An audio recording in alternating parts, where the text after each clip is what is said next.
Shalom Aleihim. Bapak Yahweh memberkati saudara sekalian. Pagi ini saya akan menyampaikan satu materi yang saya beri tema rangkaian kalimat ajaib. Namun sebelumnya saya akan perkenalkan, pagi ini ada jemaat yang baru pertama kali hadir. Ya sebetulnya bukan baru pertama, harusnya kemarin diperkenalkan ya. Tapi sayang nggak tahu, belum lihat kali ya, yaitu Saudara Handoko dari Wiradesa. Di sebelah mana duduknya? Saudara Handoko duduk di mana? Oh, di mana coba? Oh, di sini. Kasih salam saudara-saudara yang ada di samping kiri kanan. Ya, kasih salam ya. Puji Tuhan. Ya. Baik, Bapak Ibu yang terkasih, saya akan ajak kita membaca kitab suci kita. Saya beri tema rangkaian kalimat ajaib. Kita baca terlebih dahulu ayat firman Tuhan di dalam kitab Shemot pasal 3 atau kitab Keluaran. Kitab Keluaran atau Shemot pasal 3 ayat 2 sampai ayat 6. Saya akan bacakan untuk saudara, demikianlah bunyinya. Dan malaikat Yahweh menampakkan diri kepadanya dalam nyala api dari tengah-tengah semak belukar. Dan dia melihat, dan tampaklah semak belukar itu menyala-nyala dalam api. Tetapi semak belukar itu tidak terbakar hangus. Dan Moshe berkata, aku akan melihat ke sisi lain sekarang dan memeriksa penglihatan yang hebat itu. Mengapa semak belukar itu tidak terbakar hangus? Dan Yahweh melihat bahwa dia menyimpang ke samping memeriksanya. Dan Elohim memanggil dia dari tengah-tengah semak duri itu dan berkata, Moshe, Moshe, dan dia menjawab, inilah aku. Lalu dia berfirman, jangan mendekat ke sini, tanggalkanlah kasutmu dari kakimu, karena tempat kamu berdiri itu adalah tanah yang kudus. Dan lagi dia berfirman, akulah Elohim leluhurmu, Elohim Abraham, Elohim Ishak, dan Elohim Yakov. Dan Moshe menyembunyikan wajahnya karena dia takut memandang Elohim. Sampai di sini pembacaan kitab suci kita.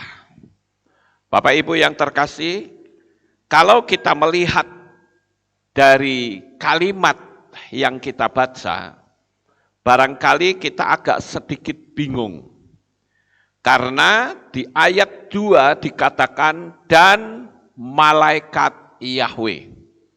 Kalau ada kalimat ini, apa yang ada di benak pikiran kita? Yang menemui Moshe adalah siapa? Malaikat, saudara.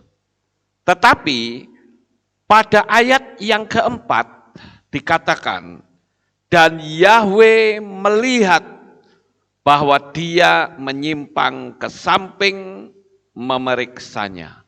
Perhatikan kata Yahweh melihat. Sepertinya terjadi kontroversi, saudara. Di ayat yang kedua tadi dikatakan malaikat Yahweh. Sementara di ayat 4 dikatakan dan Yahweh melihat. Lalu sebetulnya siapa yang ketemu dengan Moshe saat itu? Nah, ini saya akan ajak saudara untuk melihat perspektif dari pola pandang Ibrani.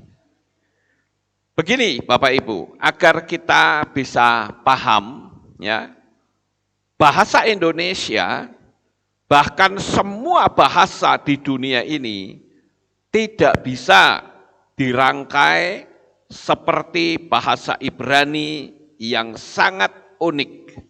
Misalnya saya ambil kata nasib. Nasib itu adalah suatu kehidupan yang ditentukan oleh diri sendiri. Beda dengan takdir. Nah, saya tidak akan menerangkan tentang apa itu nasib dan takdir. Ini hanya sebagai contoh saja bahwa sebuah kalimat Ibrani itu berbeda dengan kalimat bahasa Indonesia. Coba sekarang saya ingin bertanya kepada saudara, kata nasib kalau dibalik jadi apa? Bisan. Bisan itu apa, saudara? Enggak ada artinya. Betul enggak, Bapak Ibu? Atau dibalik lagi, terserah pokoknya diambil dari 5 huruf ini. Apa ini? Ayo, siapa yang bisa bikin rangkaian kata dari kata nasib? Ya? Siban misalnya. Apa itu artinya siban? Ya? Enggak ada artinya, saudara-saudara. Nah, ini yang perlu saya kasih tahu kepada saudara. Bahwa kalimat Ibrani itu sebuah kalimat yang sangat unik. Karena kata kalau dibalik atau dari atas ke bawah, dari kanan ke kiri, itu bisa memiliki arti, saudara. Ya. Jadi dua kalimat ini tidak bisa dirangkai menjadi sebuah kalimat baru yang berkaitan dengan nasib. Atau mungkin takdir. Enggak bisa. Contoh kata takdir saja. Ayo dibalik jadi apa? Ritkat. Apa kuwi ritkat, saudara? Enggak ada artinya sama sekali. Atau diotak-atik lagi jadi apa ini? Dirtak misalnya. Enggak juga bisa punya arti apa-apa.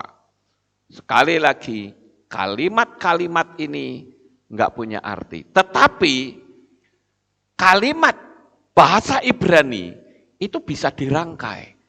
Maju, mundur, naik, turun. Semua bisa dirangkai.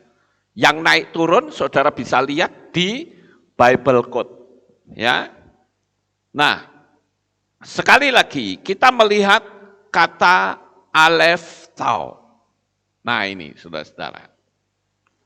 Di dalam bahasa Ibrani, kata Alef itu bisa ditulis dengan Alef, Lamet, P.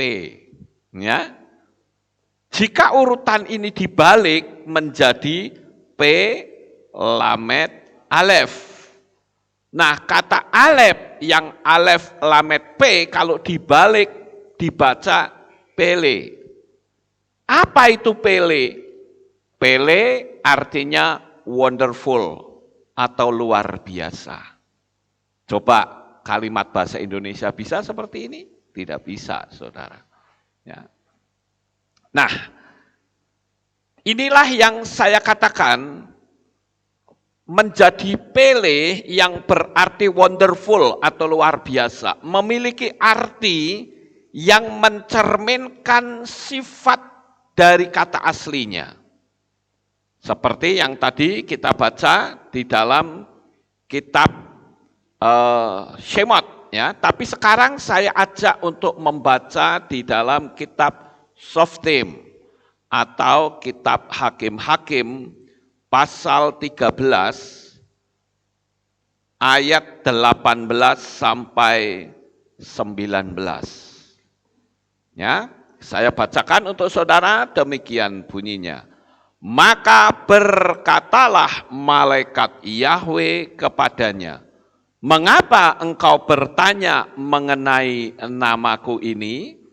Padahal dialah yang ajaib. Kemudian Manoah mengambil seekor kambing dan persembahan sajian, lalu mempersembahkannya kepada Yahweh di atas batu cadas, dan dibuatnyalah keajaiban, sementara Manoah dan istrinya menatapnya.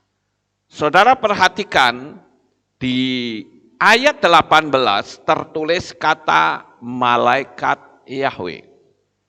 Kemudian di ayat 19 ya, lalu mempersembahkannya kepada Yahweh. Jadi yang betul itu yang mana? Ya, kata malaikat Yahweh ini di kalimat ini sebetulnya mengandung sebuah kode rahasia atau clue mengenai siapa sebenarnya dia itu, yang tidak lain adalah Yahweh sendiri. Sampai di sini paham, saudara? Mari kita buka lagi di kitab Shemot pasal 3. Shemot pasal 3, ayat yang kedua dan ayat yang ketiga. Perhatikan. Dan malaikat Yahweh menampakkan diri kepadanya dalam nyala api dari semak belukar. Tadi kita sudah baca ya Bapak Ibu. Jadi saya sekali lagi tidak akan membaca supaya tidak panjang. Nah, sekarang saya akan memberitahu kepada saudara bahwa malaikat itu diambil dari kata malak yang memiliki arti utusan. Nah, utusan ini bisa berwujud manusia atau apa saja, bahkan dirinya sendiri itu ketika menjadi sesuatu itu disebut utusan. Ya. Makanya di ayat 4 dan 6 tidak lagi ditulis dengan kata malaikat, tetapi langsung tertulis Yahweh. Kalau betul itu adalah sosok malaikat, maka malaikat itu tidak akan berani dan tidak akan menerima sesembahan dari seseorang. Karena sekali dia berani menerima sesembahan, dia akan jatuh. Ingat, malaikat-malaikat Lucifer atau malaikat cahaya itu jatuh karena dia pingin disembah, pingin dipuja seperti Bapa Yahweh.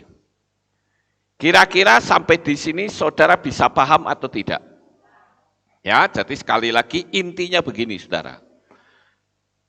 Kalau Bapak Yahweh itu menjadi sesuatu, misalnya menjadi manusia, maka kata menjadi itu disebut utusan. Karena dia malak.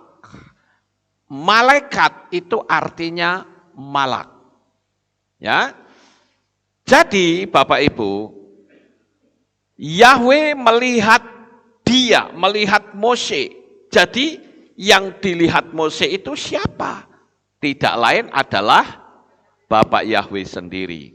Sekarang coba kita bandingkan di dalam kitab Yohanan 5 ayat 23. Yohanan 5 ayat 23. Kenapa? Yohanan ya. Yohanan pasal 5 ayat 23. Perhatikan baik-baik kalimatnya ya. Supaya semua orang menghormati putra, sama seperti mereka menghormati Bapa. Siapa tidak menghormati putra, dia tidak menghormati Bapa yang telah mengutusnya. Sekali lagi, mengutusnya. Jadi saya kasih tahu begini saudara. Bapak Yahweh itu maha kuasa atau tidak? Maha kuasa. Pegang betul ya kalimat ini ya. Saudara mengakui bahwa Bapak Yahweh itu maha kuasa. Sekarang pertanyaan berikutnya. Bisa enggak Bapak Yahweh itu menjadi sejuta fenomena? Bisa dengan kemahakuasaannya? Bisa. Kemudian, bisa enggak dia berdialog dengan fenomenanya sendiri atau fenomenanya berdialog dengan Bapak Yahweh sendiri. Bisa? Bisa. Dengan kemahakuasaannya. Makanya saya katakan konsep Tritunggal itu sebuah konsep yang salah. Kenapa harus tri? Dia bisa kok sejuta tunggal. Iya toh? Tapi apakah dengan saya mengatakan sejuta tunggal berarti ada sejuta pribadi? Tidak, pribadinya tetap satu. Paham Bapak Ibu? Cuman bedanya, nah ini saudara mesti ngerti ya. Nanti di bagian belakang saudara akan paham ya. Saya satu-satu dulu. Jadi kalau begitu, Yesua itu adalah perwujudan atau manifestasi dari Elohim itu sendiri. Bapak Yahweh itu sendiri. Buktinya ketika Mose menyembah dia, diterima atau tidak? Diterima. Kalau dia itu malaikat, dalam tanda petik makhluk surgawi, dia pasti tidak akan menerima. Karena kalau itu betul malaikat dan mau menerima, detik itu juga dia menjadi kelompoknya malaikat Lucifer. Karena apa? Karena dia menerima sesembahan. Paham ya Bapak Ibu? Makanya saya katakan, kita sebagai anak-anak Bapak Yahweh, memang kita sadar bahwa manusia itu dijadikan sama seperti Elohim. Elohim suka dipuja bukan? Tapi manusia suka dipuja enggak? Suka. Tapi kembali lagi ketika saudara dipuja, kamu kok sekarang ganteng sekali ya? Kita harus katakan segala kemuliaan, hormat hanya bagi Dia.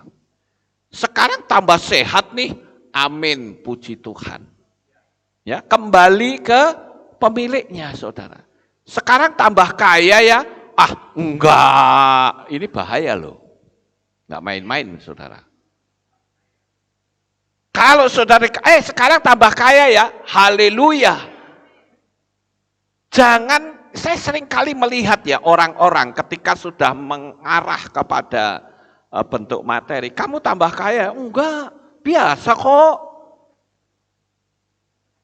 Tapi dirinya sendiri pingin kaya. Bingung enggak saudara? Bingung. Makanya apa? Kita harus kembalikan lagi kepada pemiliknya. Ngerti ya sampai di sini saudara-saudara? Nah, itu sebabnya saya perlu memberitahu kepada saudara sekalian bahwa kalimat dari bahasa Ibrani itu sangat berbeda sekali. Makanya ketika Menara Babel, Tuhan mengirimkan bahasa-bahasa di dunia, maka kualitas bahasa di dunia ini lebih rendah dari kualitas bahasa Ibrani. Nah, saudara yang terkasih, dari sini saya perlu menjelaskan agar saudara tidak salah paham.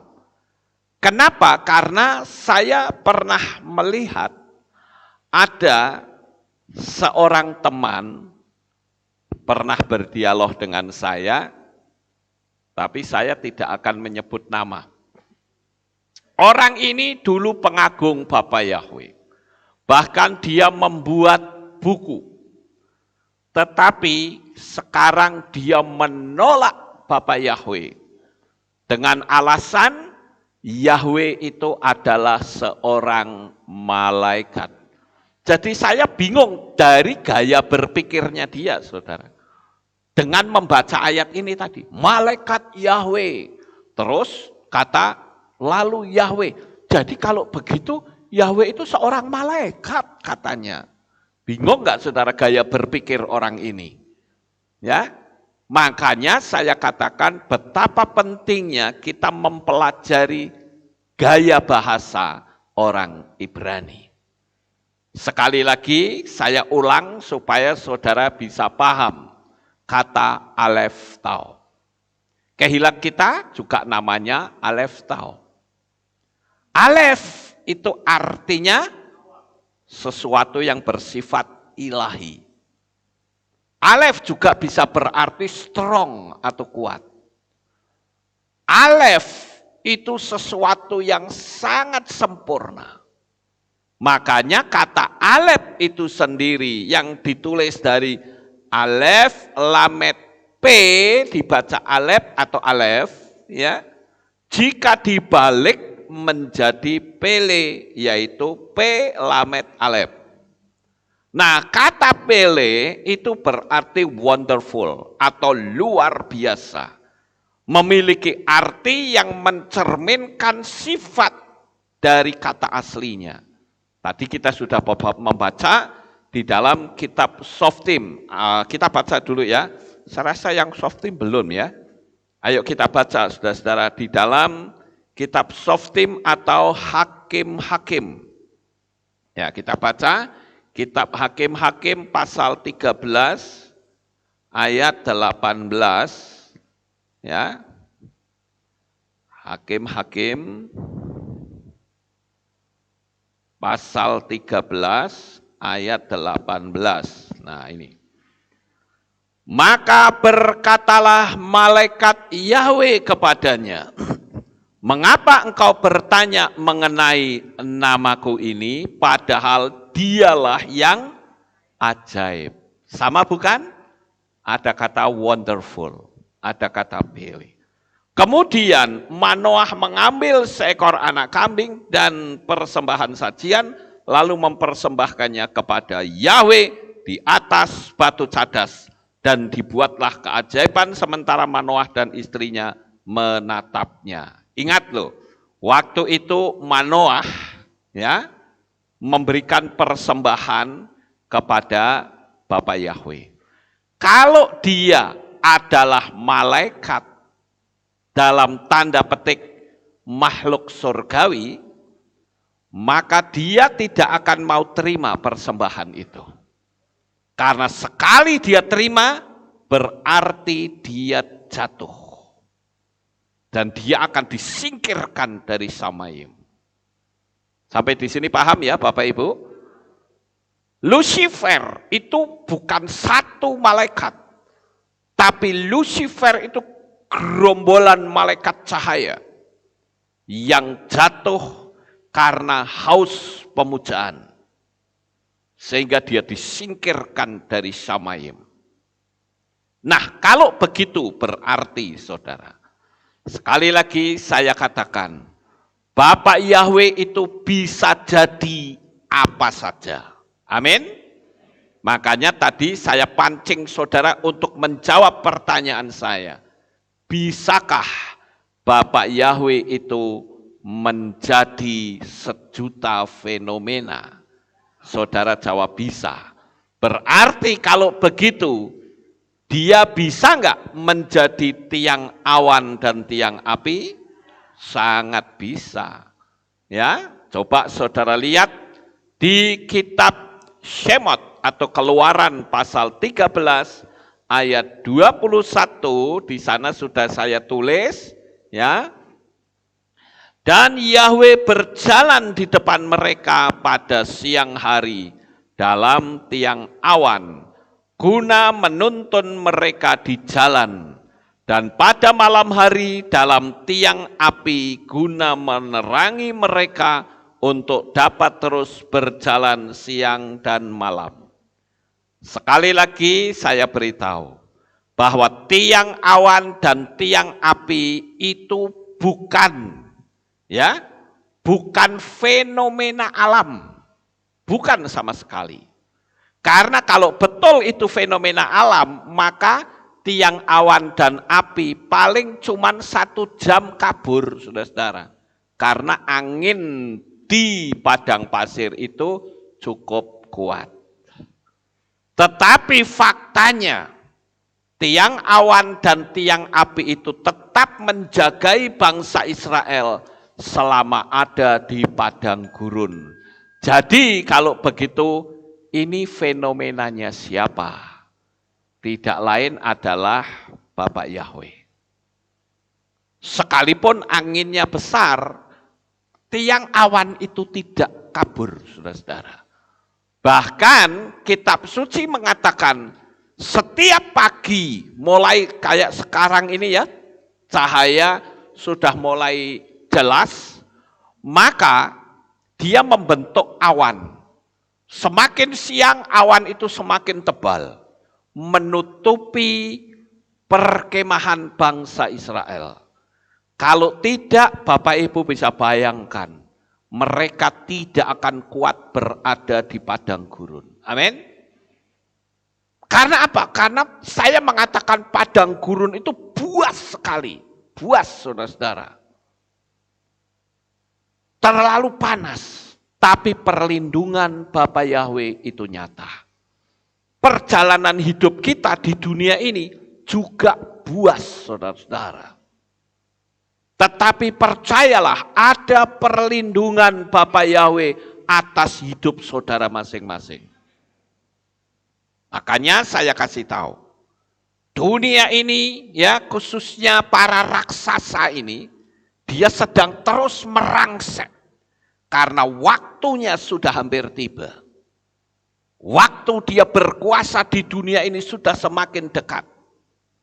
Oleh karena itu, saudara, kita sebagai anak-anak Bapa Yahweh harus menyadari bahwa Tuhan yang kita sembah itu Dia menaungi kehidupan kita. Dia menjagai kita, Dia melindungi kita. Jadi tidak ada yang perlu ditakutkan selama kita yakin bahwa Bapa Yahweh itu pelindung yang ajaib. Ketika malam hari tiba, maka tiang awan itu tiba-tiba menjadi merah. Ketika gelap mulai tiba. Semakin gelap, semakin cahayanya itu kuning. Semakin terang. Sehingga yang tadinya membentuk payung raksasa, dia membentuk cahaya yang begitu luar biasa. Sehingga kondisi padang pasir yang dingin luar biasa. Kalau malam kan dingin sekali, saudara, padang pasir itu. Tapi malam itu suasana tidak dingin, dinaungi betul oleh Bapa Yahweh. Ibarat seperti manusia itu diselimuti. Ini yang perlu saya tegaskan kepada saudara. Bahwa Bapa Yahweh di tengah-tengah kegelapan dunia ini, Dia menyelimuti kita. Melindungi kita, menjagai kita. Jadi jangan pernah kita khawatir akan pemeliharaannya. Tidak ada yang perlu kita takutkan. Selama kita meyakini bahwa kita tidak sendirian, tetapi bersama dengan Sang Pencipta. Enggak main-main loh Bapak Ibu, kita yang jaga itu lebih tinggi dari malaikat tertinggi manapun. Karena Dia adalah pencipta alam jagat raya ini. Terlebih lagi, saudara yang sudah dibeli dan harganya sudah tunai dibayar. Bahkan engkau sudah termeterai atas namanya sendiri. Dinaungi oleh kekuatan yang sangat luar biasa. Kita perlu bangga memiliki Tuhan yang seperti ini, saudara.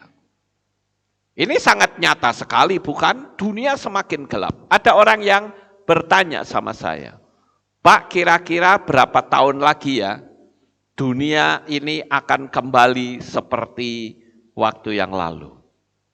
Saya katakan tidak akan pernah bisa kembali. Kenapa? Karena waktunya sudah hampir tiba. Yeshua HaMasyiah akan datang kembali untuk yang kedua kalinya. Kita lihat yang berikutnya Bapak Ibu. Bahwa Bapak Yahweh itu tidak hanya menjadi tiang awan dan tiang api. Ya, tetapi Bapak Yahweh itu juga bisa menjadi punggung tangan. Kalau seorang berkata, Bapak Yahweh tidak bisa jadi tiang awan dan api, berarti dia kalah dong sama jin lampu wasiat. Jin lampu wasiat itu bisa membentuk asap. Gitu ya, nanti kelihatan jinnya. Kan begitu. Kalau orang bilang Tuhan tidak bisa menjadi tiang api, berarti kalah dong sama Banaspati, saudara. Banaspati itu jin api, saudara, setan api. Ya, dia buktinya bisa menjadi api. Masa Bapak Yahweh yang Maha Kuasa tidak bisa? Saudara mesti paham dulu konsep ini. Amin. Ya. Kemudian Bapak Yahweh bisa menjadi punggung tangan. Di situ diceritakan ada seorang raja yang kelewat sombong, namanya Belsasar. Dia sedang melakukan pesta pora. Dan apa yang terjadi ketika dia sedang pesta? Tiba-tiba dia melihat di di dinding istana raja muncul punggung tangan yang menulis Mene Tekel Uparsin. Wah, langsung dalam kitab suci yang kita baca, raja yang sedang sombong dan sukacita langsung dikatakan apa? Wah, jengkolnya gemetaran, saudara. Sampai berantuk satu dengan yang lain. Berarti kan saking gemetarnya mungkin kayak begini ya, kayak gini. Masih bagus nggak terkencing-kencing di situ, saudara. Bagaimana kita bayangkan kemuliaan dari tangan yang menulis itu. Sampai raja yang sombong saja ketakutan, saudara. Lalu yang jadi pertanyaan, siapakah punggung tangan itu? Bapak Yahweh, saudara. Itu fenomena yang sangat dahsyat. Saya bacakan. Pada waktu itu juga jari-jari tangan manusia muncul dan menulis pada lapisan plester dinding istana raja di depan kaki mereka, kaki pelita, dan raja melihat bagian tangan yang menulis itu. Ya, dikatakan Mene Tekel Uparsin. Pemerintahanmu sudah dihentikan oleh Tuhan saat itu juga. Kesombongan manusia sehebat apapun, dia tidak punya kekuasaan terhadap kekuatan Tuhan. Jadi dari apa yang saya sampaikan ini, saya buat sebuah pertanyaan. Apa yang Anda takutkan selama ini? Saya beritahu Bapak Ibu yang mungkin ada di berbagai belahan dunia manapun yang sedang mengikuti streaming ini. Saya katakan jangan takut, jangan gentar. Si raksasa berusaha untuk membinasakan manusia di atas muka bumi ini dengan tanda bilangan namanya. Yaitu tanda bilangan binatang buas itu. Tetapi bertahanlah terus. Saya selama beberapa waktu ini diingatkan oleh Bapak Yahweh, saudara. Dia katakan apa? Tolong kasih tahu umatku. Karena mereka sekali waktu tidak akan bisa mengakses ibadahmu lagi. Karena ketika great reset itu terjadi, maka bagi Bapak Ibu yang sekarang sedang nyaman untuk menikmati ibadah kami di sini, saudara tidak akan pernah bisa lagi. Oleh karena itu Tuhan kasih tahu sama saya, bagaimana caranya. Saudara download saja semua materi ibadah. Itu ada di channel Kehilat Aleph Tau. Itu yang ada puji-pujian dan khotbah seperti sekarang.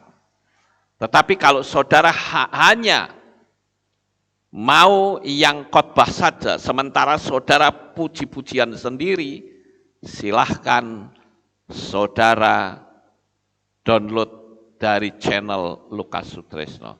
Silahkan pilih yang mana. Yang ada pujiannya di channel Kehilat Aleph Tau, yang hanya khotbah saja di channel Lukas Sutrisno.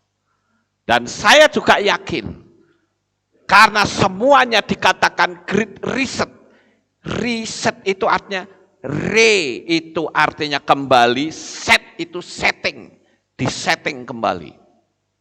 Yang tidak menerima tanda bilangan binatang itu tidak akan bisa mengakses internet. Oleh karena itu peringatan ini saya sampaikan kepada saudara sesuai dengan pesan Tuhan yang Tuhan berikan kepada saya. Sehingga sekalipun nanti tidak bisa mengakses kami, saudara bisa ibadah sendiri. Ya Bapak Ibu, dan saya perlu kasih tahu, keuanganmu pun tidak akan berlaku. Karena apa? Tetap kembali lagi, kalau engkau tidak punya tanda bilangan binatang itu, urusan perbankan tidak bisa berjalan. Oleh karena itu Bapak Ibu, kita harus mulai siap-siap dari sekarang. Dunia boleh saja gelap, tetapi saya meyakini pemeliharaan Bapa Yahweh itu akan terus terjadi dalam hidup saudara sampai engkau dipanggil pulang oleh Tuhan. Selama kita tahu, berpegang teguh kepada firman-Nya, percayalah, Tuhan memberikan perlindungan. Kemudian yang berikutnya, Bapa Yahweh juga bisa menjadi manusia. Di dalam kitab Daniel pasal 3 ayat 24 sampai 25. Saudara lihat di caption, itu sudah saya tulis ayatnya. Namun kemudian Raja Nebukadnezar terkejut, lalu ia segera bangkit dan berkata kepada para pejabat kerajaan, bukankah kita telah mencampakkan 3 orang yang terikat ke tengah-tengah api itu? Mereka menjawab dan berkata kepada raja, benar ya raja. Raja menjawab dan berkata, bla bla bla, dan rupa dari yang keempat itu seperti anak ilah atau dewa. Nah, ini saya menarik saudara, saya sangat suka dengan 3 pemuda ini. Ini pemuda yang gagah berani, yang memiliki iman yang teguh. Pemuda itu dikenal oleh manusia pada umumnya Sadrah, Mesah, dan Abednego. Bahkan ada pendeta yang bernama Bapak Pendeta Sadrah. Ada juga Bapak Pendeta Abednego. Ada juga Bapak Pendeta Mesah. Orang tidak tahu saudara, bahwa sebetulnya itu bukan nama rohani, itu nama dewa saudara. Itu nama dewanya orang daerah Persia, daerah Babel. Orang kok senang, ini dia, saya pendeta Meshak. Karena dia tidak pernah ngerti bahwa itu sebetulnya adalah nama dewa. Bayangin aja saudara, 3 pemuda itu punya nama asli. Hananya, Misael, dan Azaria. Saya suka dengan 3 nama ini saudara. Hananya, Misael, dan Azaria sampai diubah menjadi nama dewa. Tapi hati mereka bukan seperti namanya. Hati mereka tidak akan pernah lepas dari Bapa Yahweh. Makanya saya katakan, andai kata pada saat peristiwa itu, karena Raja Nebukadnezar berkata begini, kalau nanti kamu mendengar bunyi musik, seruling, ceracap, gendang, kecapi, berbunyi, maka kamu harus menyembah patung buatanku. Kalau kamu tidak, maka kamu akan aku lemparkan ke dalam api, dan apinya itu dipanaskan 7 kali lipat. Sekali lagi saya katakan, ini api las saudara. Si Hananya, Misael, Azaria berkata begini, ada Elohimku yang akan melindungi aku. Tetapi seandainya tidak, nah ini artinya apa? Hananya, Misael, Azaria itu sudah jaga. Kalau toh dia tidak melindungi aku, sekalipun aku dimasukkan ke api dan mati, aku tetap tidak akan mau menyembah kepada patung buatan Tuanku Raja. Ini namanya iman, Bapak Ibu.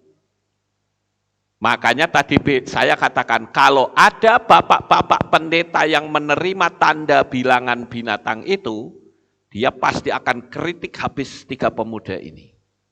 Dengan apa? Gaya teologianya. Ayo, sekarang tak kasih gaya berpikirnya para pendeta ini. Saya mau tanya sekarang, Bapak Yahweh itu Maha Pengampun atau tidak?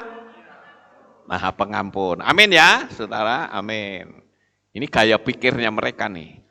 Bapak Yahweh itu tahu hati manusia? Tahu. Saudara jawab semua loh ya. Terus kemudian, Bapak Yahweh itu memaklumi apa tidak kondisi keadaan yang ada? Maklum ya. Jadi mereka itu pakai 3 kalimat tadi. Dia Maha Pengampun, memaklumi, dan tahu kondisi kita. Bisa saja dia kritik, Hananya, Misael, Azaria, pakai logika. Ya, jangan ngawur.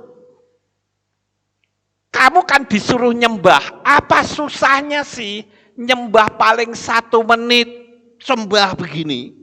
Apa susahnya? Nanti kalau mereka sudah bubar, mereka sudah pergi, kamu berdiri angkat tanganmu, minta ampun, Tuhan ampuni saya. Kan Tuhan Maha Pengampun, betul gak Bapak Ibu? Dia pakai kalimat itu untuk memanipulasi. Ngerti Bapak Ibu? Dimanipulasi ayat itu. Sama seperti sekarang. Bahkan ada orang, teman saya sendiri mengatakan, saya diberi tanda bilangan binatang itu nggak apa-apa. Saya bilang bukan nggak apa-apa, tunggu tanggal mainnya. Ya, tunggu tanggal mainnya. Jangan Anda bilang nggak apa-apa.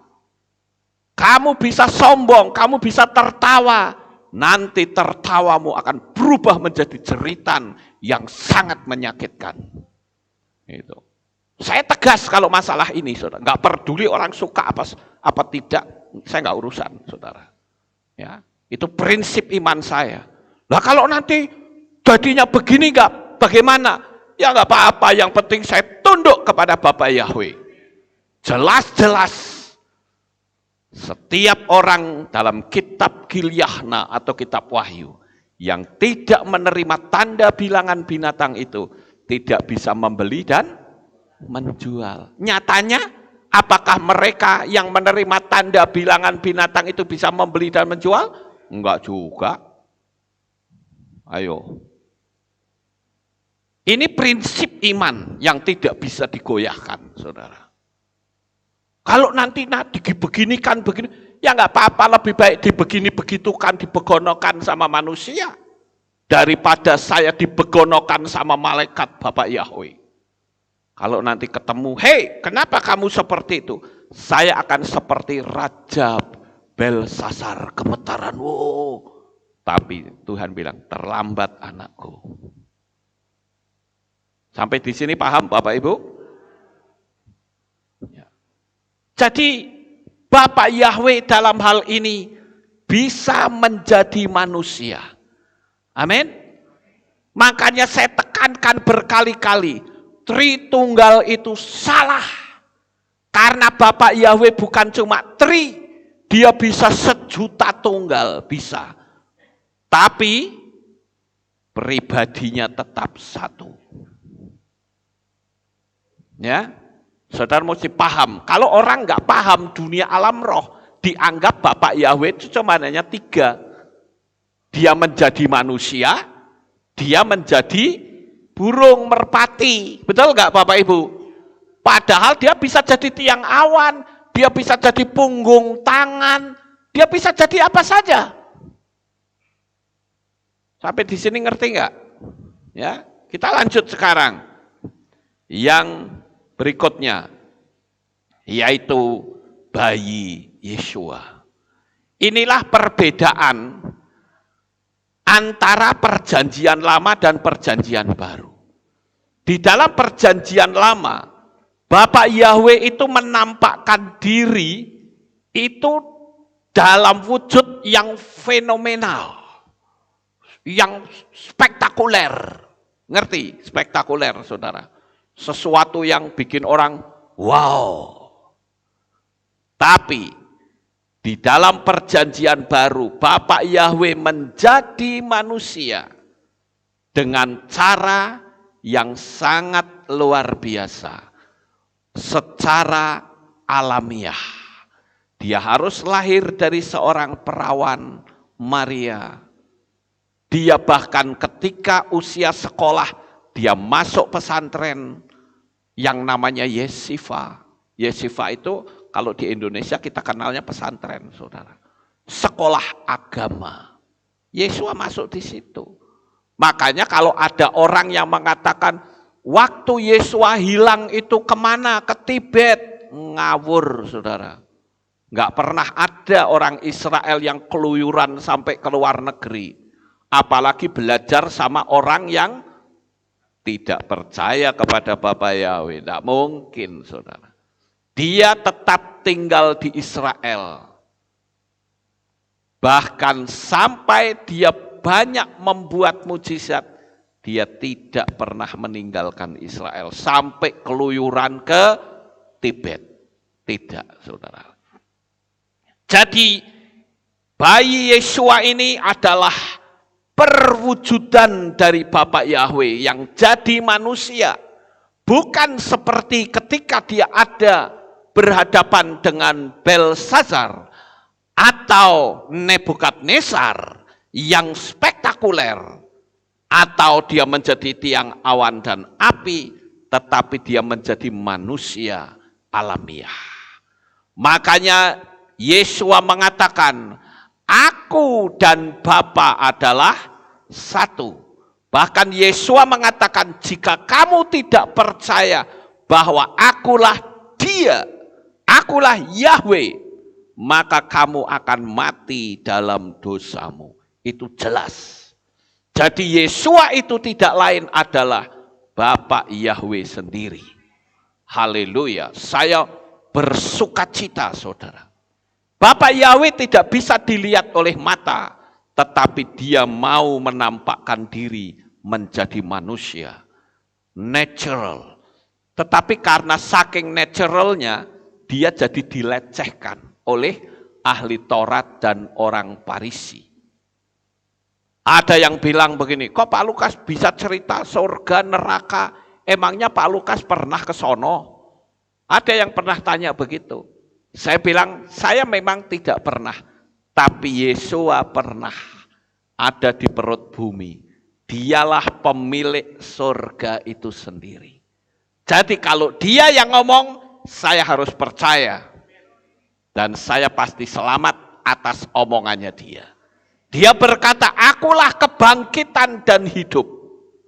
Barang siapa percaya kepadaku, ia akan hidup walaupun dia sudah mati.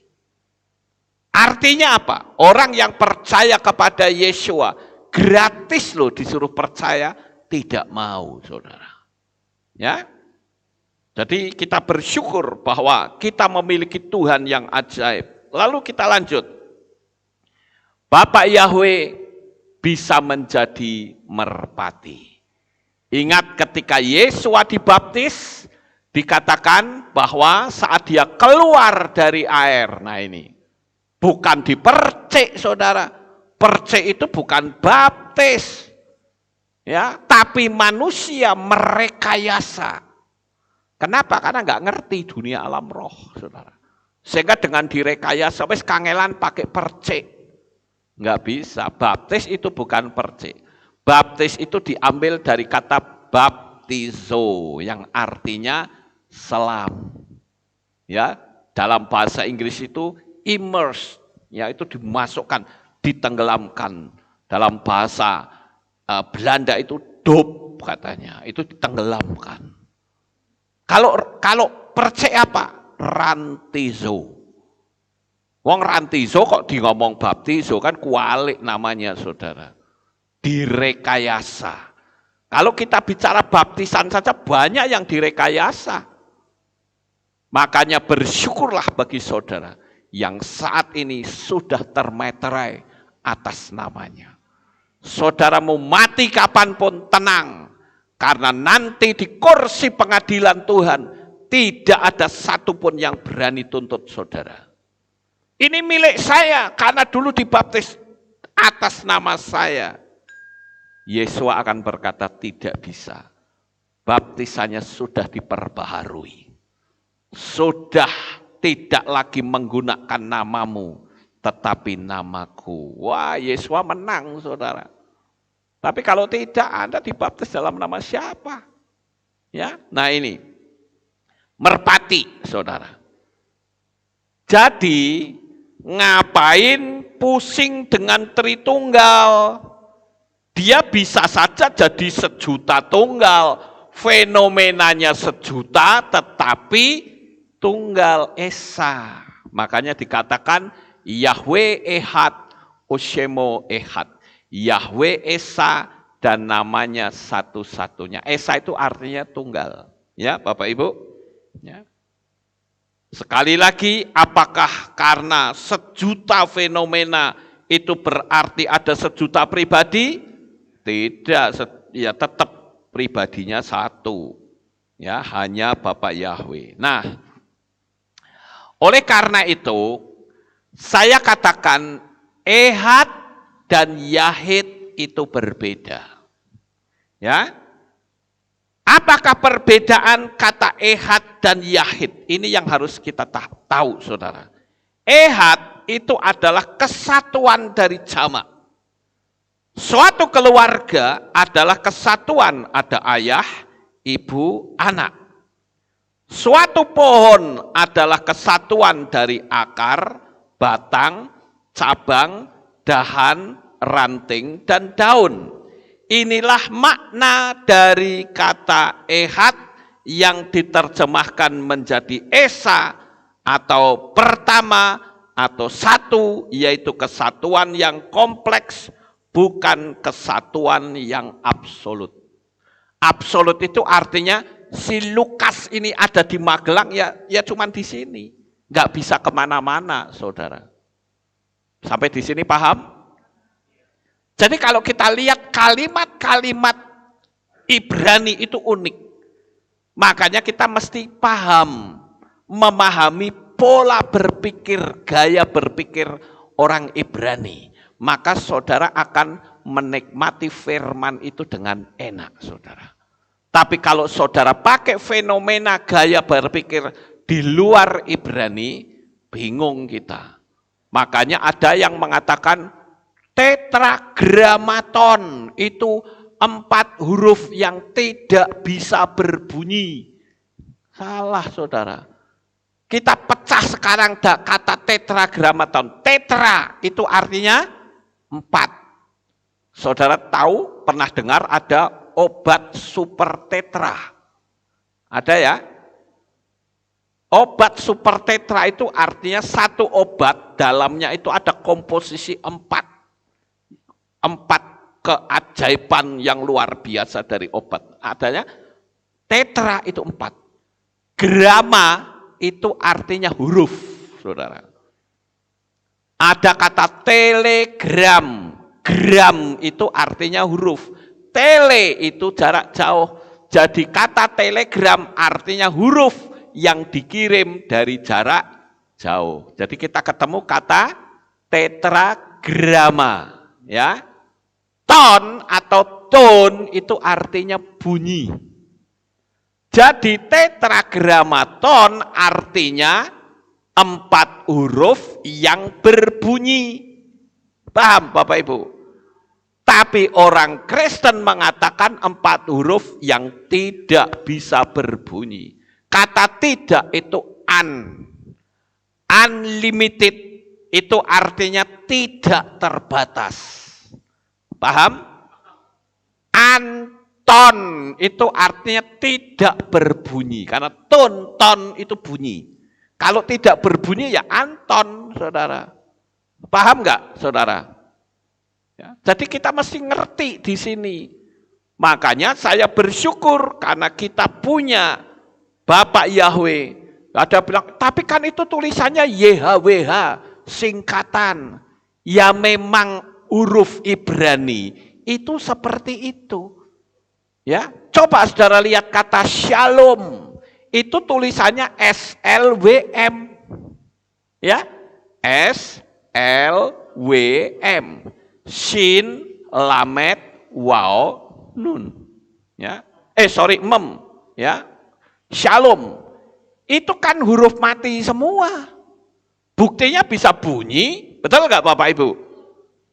Sama seperti, saya bilang begini. Kamu mengatakan YHWH tidak bunyi karena pakai mulut Indonesia. Pakai mulut orang Amerika. Nggak bunyi. Tapi kalau pakai mulut orang Ibrani mesti bunyi. Saya ambil contoh misalnya di Indonesia. Saudara nulis surat ditulis KPDYTH. Orang Amerika bingung nggak? Bingung. Apa iki? What is the meaning of KPDY2H? Dia nggak ngerti, saudara. Kenapa? Ya karena itu bukan budaya mereka. Tapi kalau kita nulis surat ditulis KPDYTH, saudara tahu nggak artinya? Tahu, kepada yang terhormat. Jadi kita mesti nge-switch pikiran kita ke pola Ibrani, baru kita bisa paham, saudara-saudara. Makanya tadi saya katakan kalimat Ibrani itu unik sekali. Ya. Jadi kata ehad ya itu bisa ada di mana-mana.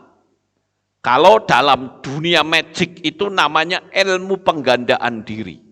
Ya. Jadi Bapak Yahweh itu bisa jadi sejuta fenomena dalam wujud apapun. Tapi apakah berarti Bapak Yahweh itu ada sejuta pribadi? Ya tidak, pribadinya tetap satu, jadi nggak perlu pusing, saudara. Saya ambil contoh, kalau saudara pernah nonton film Sun Gokong, ya, film Cina, Sun Gokong itu kan siluman kera. Kalau dia dikeroyok orang 40, dia bisa menggandakan diri jadi 40, gelut-gelut, saudara. Dan mereka yang 40 itu bisa gerak sendiri-sendiri, bisa ngelawan. Sampai musuhnya bingung, yang aslinya yang mana? Itu. Kenapa? Itulah ilmu penggandaan diri. Ya. Beda dengan Yahid. Nah, ini Yahid namanya, saudara. Yahid itu kesatuan yang absolut, yang tidak bisa ada di mana-mana. Ini saya sedang foto sama tentara Israel. Ya, Bapak Ibu. Apakah dengan saya foto di situ, saya bilang, saya juga ada di Indonesia sekarang? Tidak bisa. Itulah yang dikenal dengan Yahid. Jadi ehad itu satu, tetapi bisa banyak. Tapi bukan dalam wujud numerik. Contoh misalnya, saya di sini berkata Bapak Yahweh ada di sini. Tapi ada seorang gembala yang di Amerika berkata, Bapak Yahweh juga ada di sana. Orang yang di Korea mengatakan, Bapak Yahweh ada di sana. Pertanyaannya, ada berapa Bapak Yahweh? Satu tetap, saudara. Ngerti? Bayangan gampangnya kalau anak kecil, itu malam hari lihat ke sumur. Di sumur ada bulan. Tapi orang yang ada di sebelah sono bilang, aku juga melihat bulan di sumur. Pertanyaannya, ada berapa rembulan? Satu, saudara. Sama seperti Bapak Yahweh. Bapak Yahweh itu satu.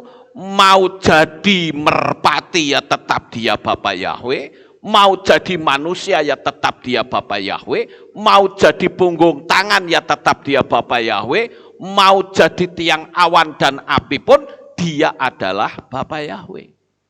Jadi ngapain pusing usah hanya masalah 3, padahal dia bisa menjadi apa saja. Bingung nggak saudara? Makanya orang-orang di seberang sulit untuk beriman seperti iman kita. Selalu terbentur. Aku nggak mau ikut agamamu karena apa?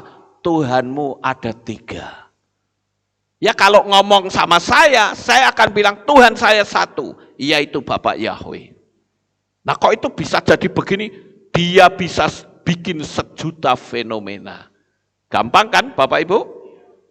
Nah, sekarang kita kembali lagi ke masalah kata malaikat tadi.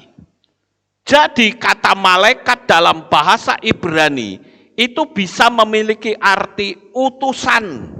Dan itu bisa dirinya sendiri maupun memakai orang lain atau makhluk surgawi. Saya ambil contoh misalnya orang perempuan ini. Dia akan berjalan menuju ke sono, jauh ya. Tapi nggak punya kendaraan, saudara-saudara. Lalu dia berdoa, Bapak Yahweh, tolong Tuhan, saya mau pergi ke sana, nggak ada kendaraan. Lalu tiba-tiba ada mobil datang. Lalu sang sopir bilang, Mbak, mau ke sana? Iya, boleh nggak aku numpang? Silakan masuk. Sopir itu bisa disebut sebagai malaikat. Paham nggak Bapak Ibu? Ya. Jadi kata malaikat itu bisa dirinya sendiri, bisa makhluk surgawi, bisa juga manusia. Bisa nggak perempuan itu berkata, kamu adalah malaikatku? Bisa? Bisa. Kenapa? Karena dia diutus oleh Bapak Yahweh untuk nolongin perjalanan yang begitu jauh, sehingga dia bisa menumpang di mobil itu. Paham nggak, saudara? Jadi kita harus tahu kata malaikat itu macam-macam. Makhluk surgawi pun itu juga macam-macam. Dulu pernah ada orang yang bertengkar hanya karena ribut berdebat tentang malaikat. Ada yang bilang malaikat itu bersayap.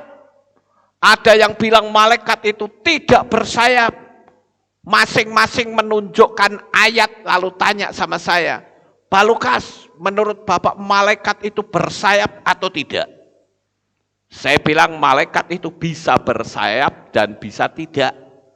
Buktinya ketika Bapak Abraham didatangi oleh 3 malaikat, apakah itu bersayap? Tidak.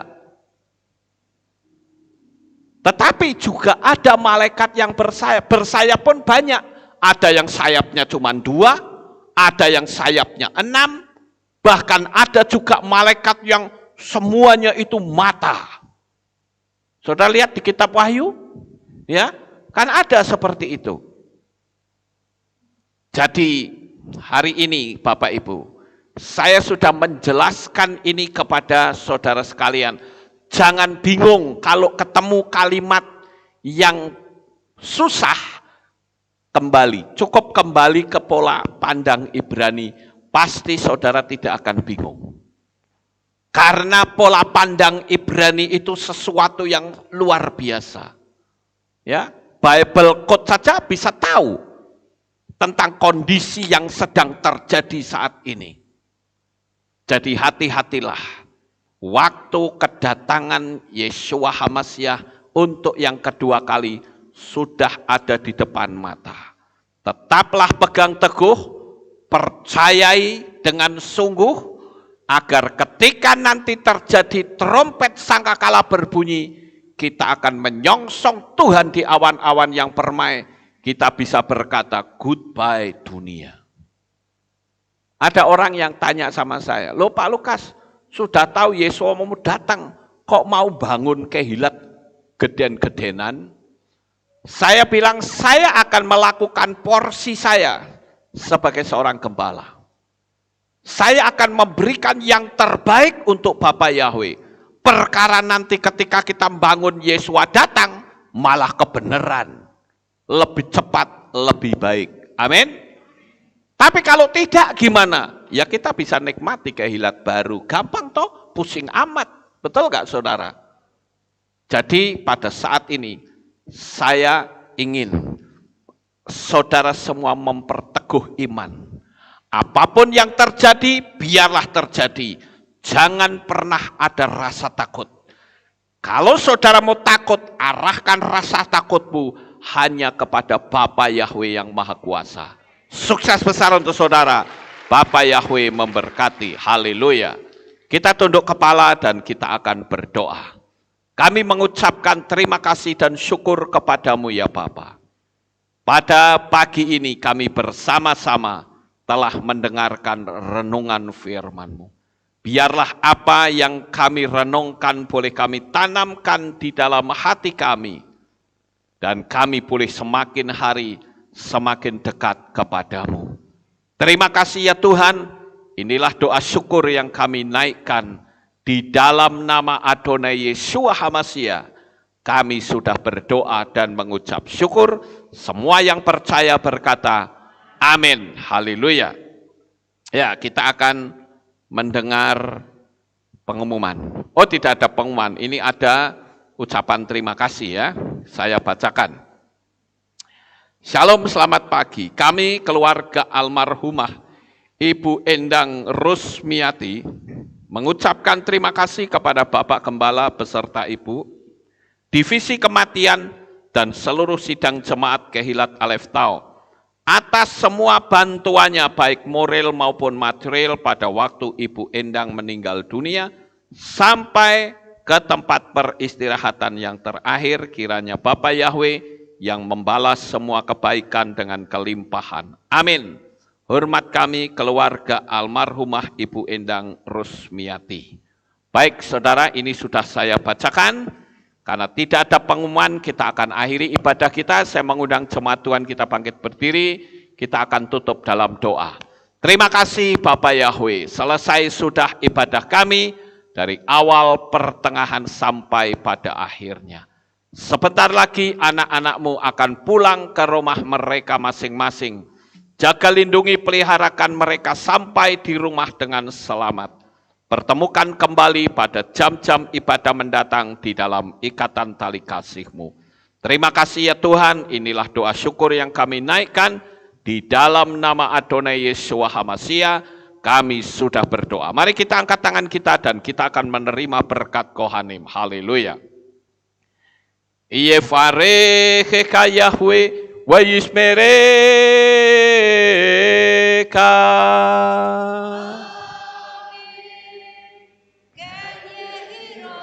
Yair Yahweh panau eleka wihuneka.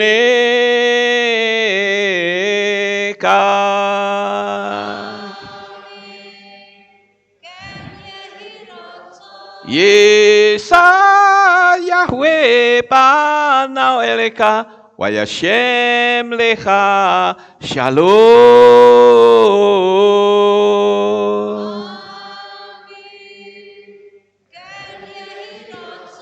Baruk atapair ufaruk atapasadeh. Engkau akan diberkati di kota dan kau akan diberkati di ladang. Baruk peripitne kau friat mat kau frifahim teka syekar alapeka wa esterotjoneka. Diberkatilah buah kandunganmu, diberkati hasil bumimu, diberkati hasil ternakmu, anak-anak lembumu dan anak-anak dombamu. Amin. Baruk tanah kau misyartika, diberkatilah bakulmu dan tempat adonanmu. Amin. Baruk ata boboy kau faruk ata bersetika, dan kau akan diberkati pada waktu engkau masuk, dan engkau akan diberkati pada waktu engkau keluar. Amin. Baruk ata Yahweh Elohenu melek haolam, besem Yeshua HaMashiach Ruach HaKodes kile olam faed. Kami sudah berdoa dan mengucap syukur. Haleluya. Amin. Haleluya.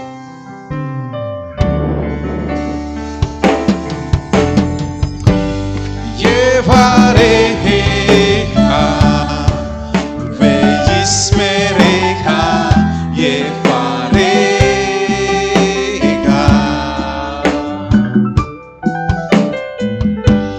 Yair Yahweh panau elecha wihuneka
Bapak Yahweh memberkati. Selamat pulang Bapak Ibu. Shalom.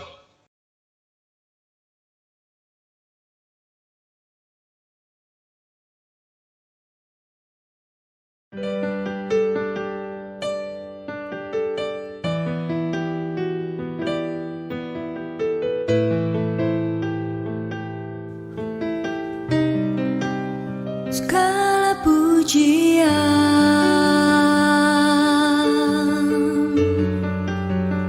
hanya untuk-Mu Tuhan, segala kehormatan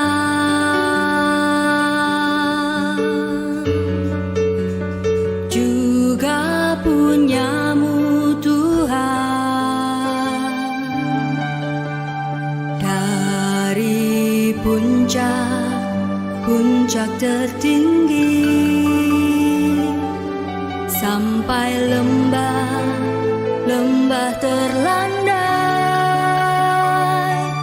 semua karya kasih cinta-Mu, sujud menyembah Sang Maha Pencipta.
Menjadi bahagia